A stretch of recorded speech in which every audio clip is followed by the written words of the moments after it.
What's up, DieCast collectors? This is OBB, the DieCast news guy, and today I'm going to bring you guys a classic DieCast review, and it's actually going to be on yet another Carl Edwards DieCast. And I know my good buddy DieCast Buffet is going to love this because it is a COT DieCast, so let's get the COT hype in the comments below, especially for my good buddy Garrett. So, here we guys go. It's going to be on Carl Edwards' 2010 Scott's Turf Builder Ford Fusion for Roush Fenway Racing. My God, guys, I totally forgot I had this car in my collection. I'm like, you know what, guys? This paint scheme is pretty damn beautiful. I'm going to do a review on this, especially since April's coming up. Again, as you guys know, April is definitely the green month for Earth Day. And, you know, that is actually kind of ironic for me to do that because, you know, I mean, who really gives a fuck about Earth Day with everything else going on in this world right now? But, you know, I mean, well, I don't know. Let's have some fun with this diecast review because that's what we like to do with these diecast reviews. But I mean, yeah, the box ain't really too much. I mean, this was the box ain't really too special. As you see right there, this was the first year that we've had the generic boxes, which is unfortunate. 2009 was the last year we had the custom made boxes, besides the promos. But whatever, though. I mean, but anyways, let's kick off this diecast review and the official unboxing on the Scott's Turf Builder car, driven by Carl Edwards. Alrighty, folks, we got this diecast out of its box, and my God, this car, man, is beautiful. I mean, say what you want about the COT, but I can tell you what, man, we had a lot of cool looking paint schemes around this area, and this one in particular is very creative. So a little fun facts about this paint scheme, guys. Carl Edwards started off this season with the Bud Shootout, winning the pole by a random draw in this car, and he was running pretty well at the Bud Shootout, but unfortunately he did not win. As you guys know, Kevin Harvick went on to win that race under a late caution coming with 2 to go.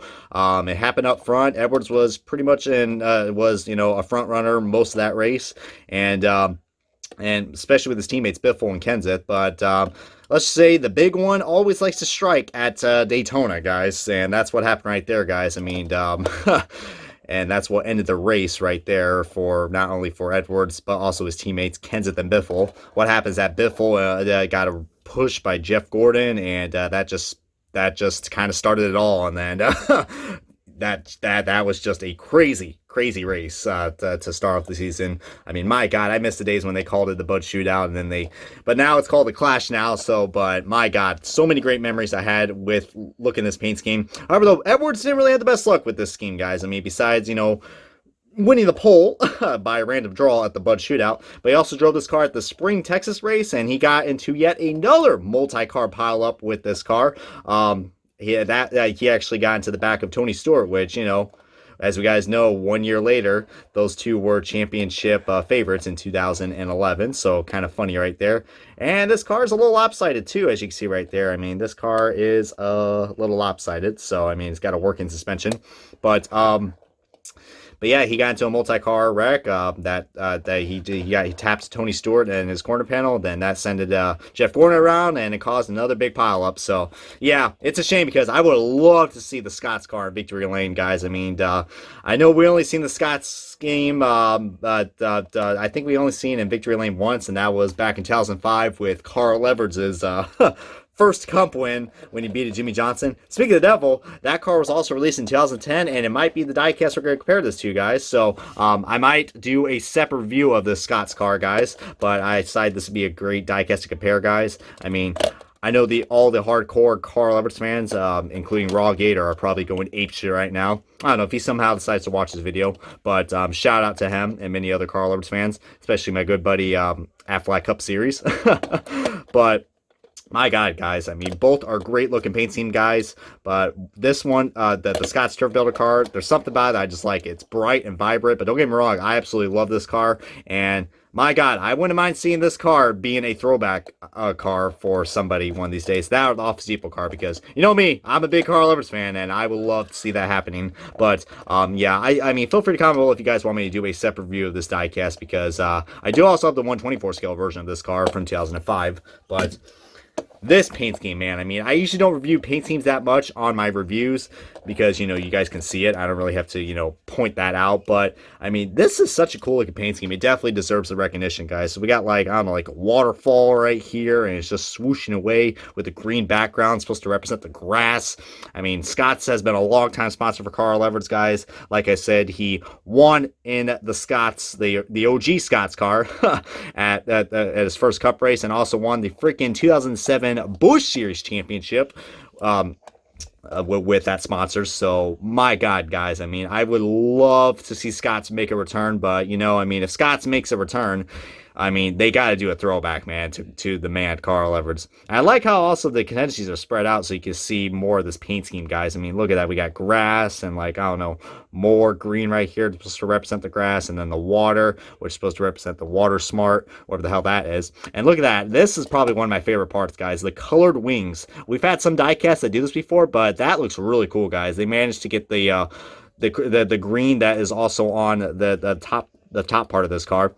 I didn't realize that also the blue is also, there's blue on this car as well where the font is. So, I mean, some people are going to say there's a lot going on, but I like it, guys. And look at that, feed now. That is pretty damn cool. And look at that, we got a bunch of grass and that bright, vibrant green. I'm digging that green, guys. I mean, this part I think is a little funky because it looks kind of mixed matched right there. It kind of looks like someone just took the wrong green and just went, well, we ran out of this beautiful Scott's green paint. Let's just get some freaking apple green paint or something. But I like how that doesn't even look like water. I think it looks like just a random swoosh or something. But I don't know. That's probably the only part of the paint scheme I don't really like because it doesn't really blend well. But other than that, guys, I mean, this paint scheme, pretty dang cool. I mean, I kind of wish that since the splitter is green, I wish that this part was green too. But the black looks fine. It kind of brings this a balance a little bit.